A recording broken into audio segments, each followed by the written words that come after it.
नमस्ते बच्चों। हम लोग आज जिस पाठ को पढ़ेंगे उसका पाठ का नाम है कंटके नैव कंटकम। आइए हम लोग इस कहानी का वाचन प्रारंभ करते हैं और इसका हिंदी रूपांतरण करते हैं, जानते हैं। आसित कश्चित चंचलो नाम व्याध। चंचल नामक व्याध है, एक जगह रहता था। पक्षी मृगादीनां ग्रहेण स स्वीयां जीविका निर्वाहयति स्म। वह शिकारी पशु पक्षियों को मार करके अपना जीवन निर्वाह करता था। एकदा सह वने जालम विस्तर्य गृहम अगतवान। एक बार वह वन में अपने जाल को फैला करके घर चला आया। अन्यस्मिन् दिवसे प्रातः काले यदा चंचलः वनं गतवान्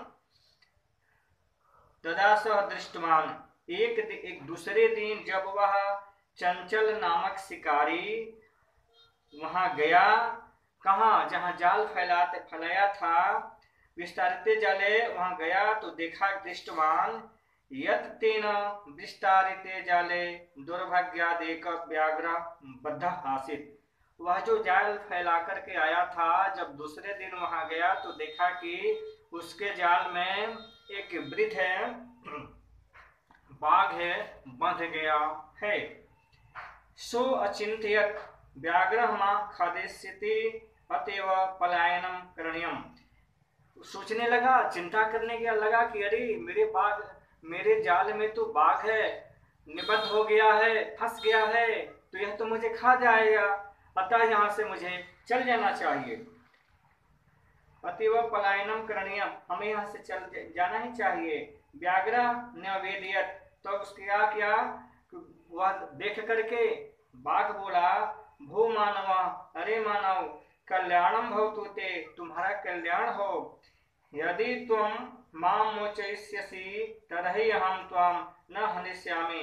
यदि मैं, बाघ कह रहा है कि यदि तुम मुझे इस जाल से मुक्त कर दोगे तो मैं तुम्हें नहीं खाऊंगा। तदा स व्याधः व्याघ्रम जालात् बहि निरसारयत्। इसके बाद वह बाघ है, वह व्याध है अर्थात वह शिकारी बाघ को बाहर निकाल दिया। व्याघ्र क्लांतः आसीत्, चूंकि वह बाघ वृद्ध था इसलिए वह थका हुआ था। सो अवदत, उसने बोला, भो मानव पिपासु अहम्, मैं प्यासा हूँ। नद्यः जलम आनीय मम पिपासां शमय, नदी से जल ला करके मेरे प्यास को शांत करो। व्याघ्र जलम पीत्वा पुनः, इस प्रकार वह बाघ है जल पी करके व्याधम अवदत, उस शिकारी से बोला, समय में पिपासा, तुमने मेरे पिपासा को शांत किया। सांप्रतम बुभुक्षितो अस्मि, अब मैं तो भूखा हूँ, मुझे भूख लगी है। इदानीम अहम त्वं खादिष्यामि, इसलिए मैं तो तुम्हें अब खाऊंगा। चंचलः उक्तवान, वह चंचल नामक शिकारी बोला, अहम त्वत्कृते धर्मम आचरितवान, मैं तुम्हारे लिए धर्म कर्म किया हूँ। त्वया मिथ्या भणितम, तुम इतना झूठ क्यों कह रहे हो। तुम माम खादितुम इच्छसि, मैंने तो तुम्हें पानी पिलाया, मैंने तुम्हें जाल से मुक्त कर दिया, और तुम मुझे कोई खाने की इच्छा रखते हो। व्याघ्र अवदत्, वह बाघ बोला, अरे मूर्ख, क्षुधार्थाय किमपि अकार्यम, अरे मूर्ख, अगर मुझे भूख लगी है तो क्या मैं तुम्हें नहीं खाऊंगा। स्वार्थ समीहते, यहाँ तो सभी लोग स्वार्थ से बंधे हुए हैं, सभी लोग स्वार्थी हैं। चंचला नदी जलम अपृच्छत, वह चंचल नदी के जल से बोला, नदी जलम अवदत्, नदी का जल बोला, एवमेव भवति जनाः मयि स्नानं कुर्वन्ति, हाँ ऐसा ही होता है। जना मयि स्नानं कुर्वन्ति, लोग हमारे जल में स्नान करते हैं। वस्त्राणि प्रक्षालयन्ति, वस्त्र धोते हैं। तथा च मलमूत्रादिकं विसृज्य निर्वर्तन्ते, और मलमूत्र भी करते हैं। वस्तुतः सर्व स्वार्थम समीहते, वस्तुतः जो भी प्राणी है सभी लोग स्वार्थ के वशीभूत हैं। चंचल वृक्षम उपगम्य अपृच्छत्, वह चंचल नामक शिकारी पेड़ के पास जाता है और वहां पूछता है।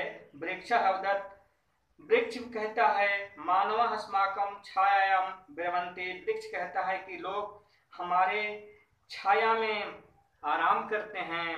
अस्माकं फलानि खादन्ते, मेरे फल को खाते हैं। पुनः कुठारये प्रहृत्य अस्मभ्यं सर्वदा कष्टं ददाति, और फिर कटार से कुल्हाड़ी से मुझ पर प्रहार करते हैं, मुझे काट देते हैं, हमें सदा ही दुख पहुंचाते हैं।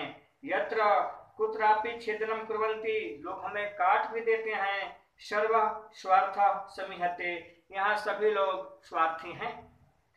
समीपे एका लोमशिका बदरी गुल्मानां पृष्ठे नीलिनां एताम् अवर्तां स्मृति अस्म, इस तरह कुछ दूर पर ही बगल में ही लोमशिका अर्थात लोमड़ी बदरवी गुल्मा नाम, बदरी के वो जो वीर होता है उसकी झाड़ियां वगैरह थी, उसी के नीचे थी, जो इन लोगों की बातचीत को सुन रही थी। सा सहसा चंचल उपसृत्य कथयति, वह सहज ही उस चंचल नामक शिकारी के पास आई और बोली, का वार्ता, क्या वार्ता बात उचित हो रही है। मामपि विज्ञाप्य, मुझे भी बताइए।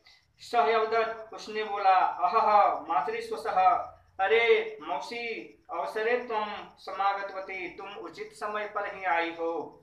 मया अस्य व्याघ्रस्य प्राणा रक्षिता, परमेश मामेव खादितुम इच्छति, मैंने इस व्याघ्र की रक्षा की, लेकिन यह व्याघ्र मुझे ही खाने को तैयार है।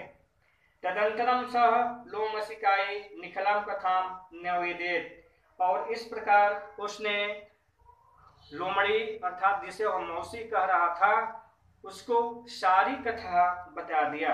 लोमशिका चंचलम कथयत, वह लोमड़ी चंचल नामक शिकारी से बोली, बाढ़म त्वम जालम प्रसार्य, अरे तुम अपने जाल को फैलाओ तो। पुनः सा व्याघ्रम, उसने पुनः उस बाघ से निवेदन की, कीन प्रकारेण त्वम तस्मिन् जाले बद्ध, अरे तुम इस जाल में कैसे फंस गए। इति अहम प्रत्यक्षम द्रष्टुमिच्छामि, मैं इस बात को, इस चीज को स्पष्ट अपनी आंखों से देखना चाहती हूँ। व्याघ्र तदा वृत्तांतम प्रसारयितुम तस्मिन् जले प्राविशत्, इस प्रकार फैलाए उस बात को सुनकर के जो बाघ था उस जाल के अंदर चला जाता है। लोमशिका पुनः कथयत, और फिर लोमड़ी कहती है, संप्रति पुनः पुनः कूर्दनम कृत्वा दर्शय, और तुम उसमें बार बार कूदो, मुझे दिखाओ तो तुम कैसे उसमें फंस गए। वह बाघ बार बार उसमें कूदन करता है, कूदता है।